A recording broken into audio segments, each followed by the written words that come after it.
मैं गणेश जी को प्रणाम करता हूँ, शिव जी को प्रणाम करता हूँ, विष्णु भगवान को प्रणाम करता हूँ, ब्रह्मा जी को प्रणाम करता हूँ, सभी देवी देवताओं, यक्षों, पितरों सभी को प्रणाम करता हूँ।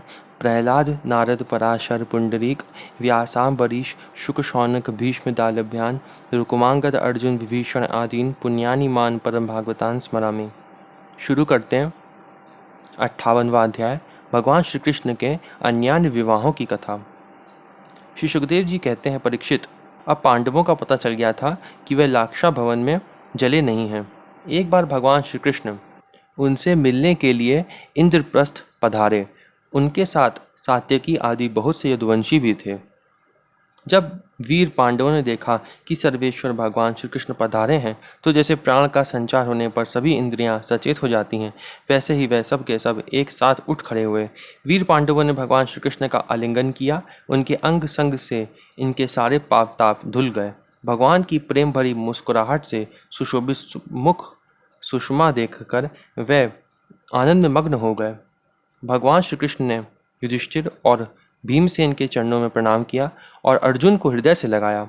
नकुल और सहदेव ने भगवान के चरणों की वंदना की। जब भगवान श्री कृष्ण श्रेष्ठ सिंहासन पर विराजमान हो गए, तब परम सुंदरी श्याम वर्णा द्रौपदी, जो नवविवाहिता होने के कारण तनिक लजा रही थी, धीरे धीरे भगवान श्री कृष्ण के पास आई और उन्हें प्रणाम किया। पांडवों ने भगवान श्री कृष्ण के समान ही वीर सात्यकी का भी स्वागत सत्कार और अभिनंदन वंदन किया। वह एक आसन पर बैठ गए। दूसरे यदुवंशियों का भी यथा योग्य सत्कार किया गया तथा वह भी श्री कृष्ण के चारों ओर आसनों पर बैठ गए।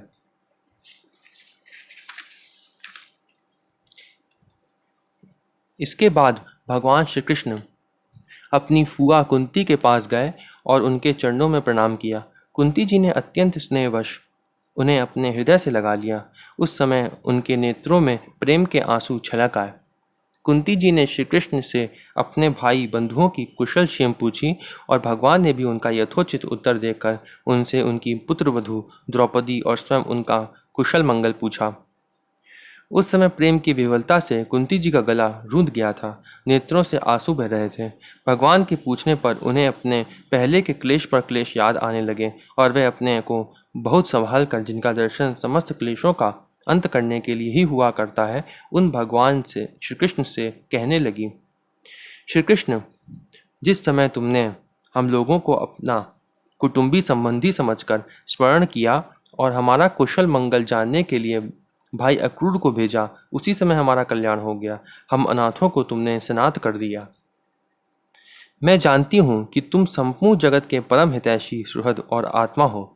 यह अपना है और यह पराया, इस प्रकार की भ्रांति तुम्हारे अंदर नहीं है। ऐसा होने पर भी श्री कृष्ण, जो सदा तुम्हें स्मरण करते हैं, उनके हृदय में आकर तुम बैठ जाते हो और उनकी क्लेश परंपरा को सदा के लिए मिटा देते हो।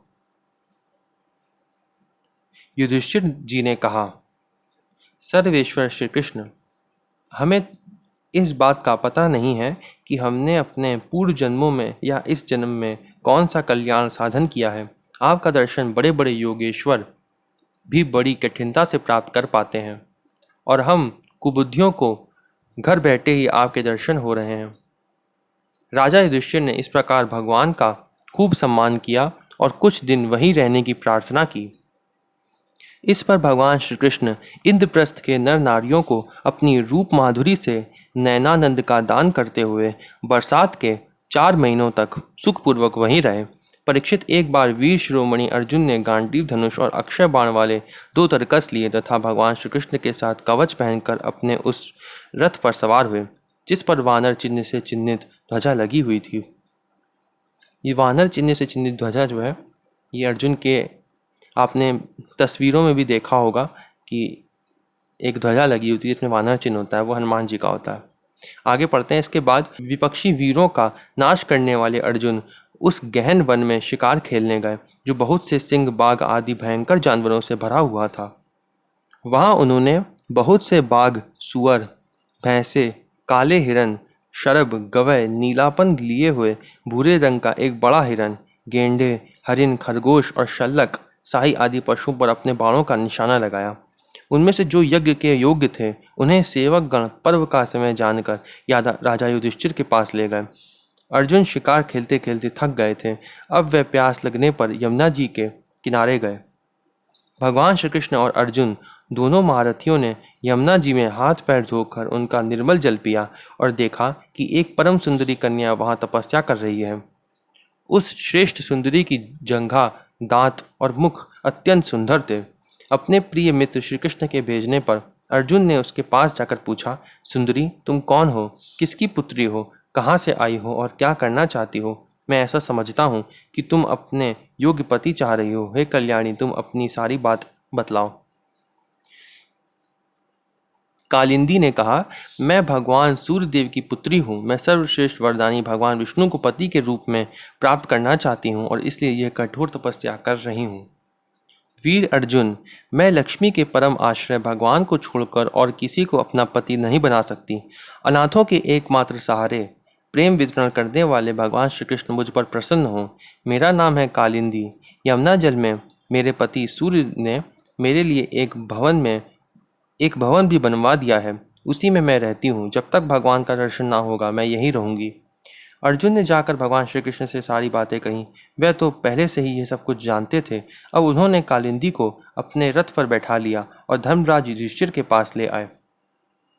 इसके बाद पांडवों की प्रार्थना से भगवान श्री कृष्ण ने पांडवों के रहने के लिए एक अत्यंत अद्भुत और विचित्र नगर विश्वकर्मा के द्वारा बनवा दिया। भगवान इस बार पांडवों को आनंद देने और उनका हित करने के लिए वहां बहुत दिनों तक रहे। इसी बीच अग्निदेव को खांडव वन दिखलाने के लिए वह अर्जुन के सारथी भी बने। खांडव वन का भोजन मिल जाने से अग्निदेव बहुत प्रसन्न हुए। उन्होंने अर्जुन को गांडीव धनुष, 4 श्वेत घोड़े, एक रथ, 2 अटूट बाणों वाले तरकस और एक ऐसा कवच दिया जिसे कोई अस्त्र शस्त्रधारी भेद ना सके। खांडव दाह के समय अर्जुन ने मय दानव को जल से बचा लिया था, इसलिए उसने अर्जुन से मित्रता करके उनके लिए एक परम अद्भुत सभा बना दी। उसी सभा में दुर्योधन को जल में स्थल और स्थल में जल का भ्रम हो गया था। कुछ दिनों के बाद भगवान श्री कृष्ण अर्जुन की अनुमति एवं अन्य संबंधियों का अनुमोदन प्राप्त करके सात्यकी आदि के साथ द्वारका लौट आए। वहां आकर उन्होंने विवाह के योग्य ऋतु और ज्योतिष शास्त्र के अनुसार प्रशंसित पवित्र लग्न में कालिंदी जी का पाणिग्रहण किया। इससे उनके स्वजन संबंधियों को परम मंगल और परमानंद की प्राप्ति हुई। अवंती उज्जैन देश के राजा थे विंद और अनुविंद। वह दुर्योधन के वशवर्ती तथा अनुयायी थे। उनकी बहन मित्रविंदा ने स्वयंवर में भगवान श्री कृष्ण को ही अपना पति बनाना चाहा, परंतु विंद और अनुविंद ने अपनी बहन को रोक दिया। परीक्षित, मित्रविंदा श्री कृष्ण की फुआ राजाधिदेवी की कन्या थी। भगवान श्री कृष्ण राजाओं की बड़ी सभा में उसे बलपूर्वक हर ले गए। सब लोग अपना सा मुंह लिए देखते ही रह गए। परीक्षित, कोसल देश के राजा थे नग्नजित। वे अत्यंत धार्मिक थे। उनकी परम सुंदरी कन्या का नाम था सत्या।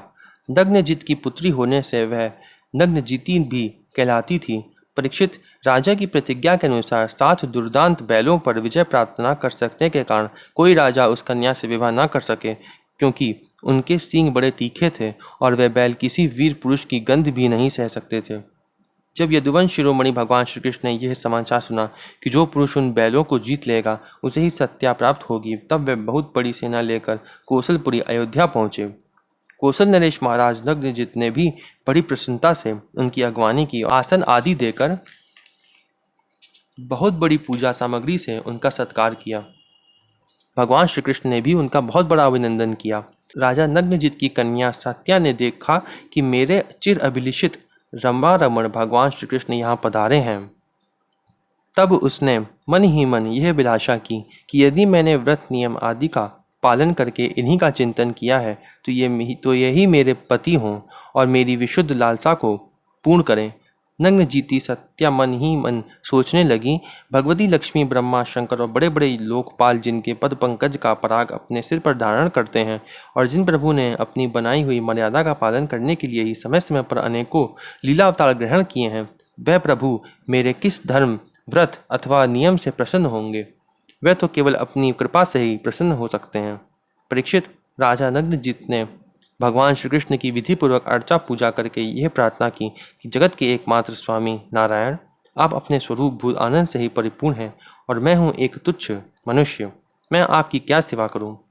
श्री सुखदेव जी कहते हैं, परीक्षित, राजा दग्धजित का दिया हुआ आसन, पूजा आदि स्वीकार करके भगवान श्री कृष्ण बहुत संतुष्ट हुए। उन्होंने मुस्कुराते हुए मेघ के समान गंभीर वाणी से कहा। भगवान श्री कृष्ण ने कहा, राजन, जो क्षत्रिय अपने धर्म में स्थित है उसका कुछ भी मांगना उचित नहीं। धर्मज्ञ विद्वानों ने भी उसके इस कर्म की निंदा की है।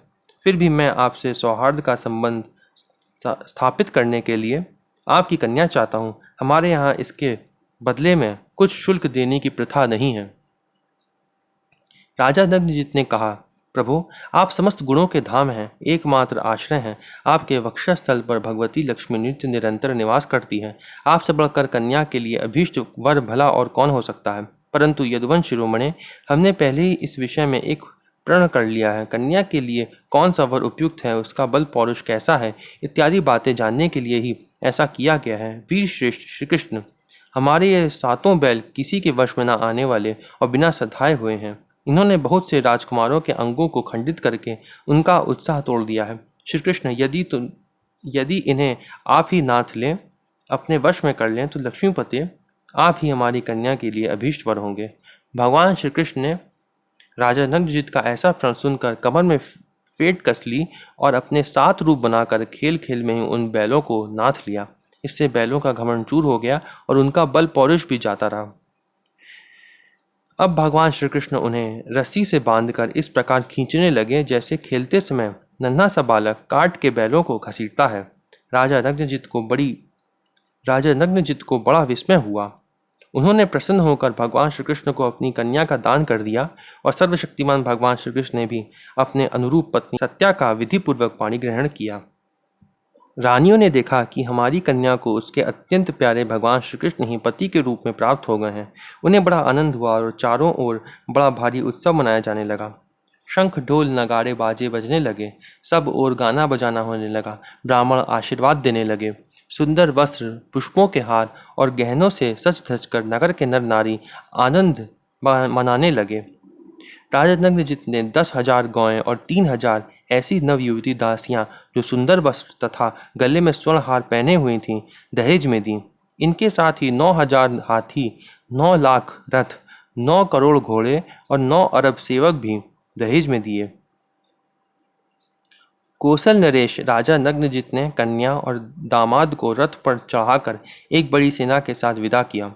उस समय उनका हृदय वात्सल्य स्नेह के उद्रेक से द्रवित हो रहा था। परीक्षित, यदुवंशियों ने और राजा दग्धजित के बैलों ने पहले बहुत से राजाओं का बल पौरुष धूल में मिला दिया था। जब उन राजाओं ने यह समाचार सुना, तब उनसे भगवान श्री कृष्ण की यह विजय सहन न हुई। उन लोगों ने नग्नजीती सत्या को लेकर जाते समय मार्ग में भगवान श्री कृष्ण को घेर लिया और वह बड़े वेग से उन पर बाणों की वर्षा करने लगे। उस समय पांडव वीर अर्जुन ने अपने मित्र भगवान श्री कृष्ण का प्रिय करने के लिए गांडीव धनुष धारण करके जैसे सिंह छोटे मोटे पशुओं को खदेड़ दे, वैसे ही उन नरपतियों को मार पीट कर भगा दिया। तदंतर यदुवंश शिरोमणि देवकी नंदन भगवान श्री कृष्ण उस दहेज और सत्या के साथ द्वारका में आए और वहां रहकर गृहस्थोचित विहार करने लगे। परीक्षित, भगवान श्री कृष्ण की फुआ श्रुत कीर्ति केकय देश में ब्याही गई थी। उनकी कन्या का नाम था भद्रा। उसके भाई संतर्दन आदि ने उसे स्वयं ही भगवान श्री कृष्ण को दे दिया और उन्होंने उसका पाणिग्रहण किया। मध्य प्रदेश के राजा की एक कन्या थी लक्ष्मणा। वह अत्यंत सुलक्षणा थी। जैसे गरुड़ ने स्वर्ग से अमृत का हरण किया था, वैसे ही भगवान श्री कृष्ण ने स्वयंवर में अकेले ही उसे हर लिया। परीक्षित, इस प्रकार भगवान श्री कृष्ण की और भी सहस्त्रों स्त्रियां थीं। उन परम सुंदरियों को वह भौमासुर को मारकर उसके बंदी गृह से छुड़ा लाए थे। यह अध्याय यहीं पे समाप्त होता है। अगला अध्याय अगली वीडियो में पढ़ेंगे। 59वां अध्याय, भौमासुर का उद्धार और 16,100 राजकन्याओं के साथ भगवान का विवाह। ओम नमो भगवते वासुदेवाय।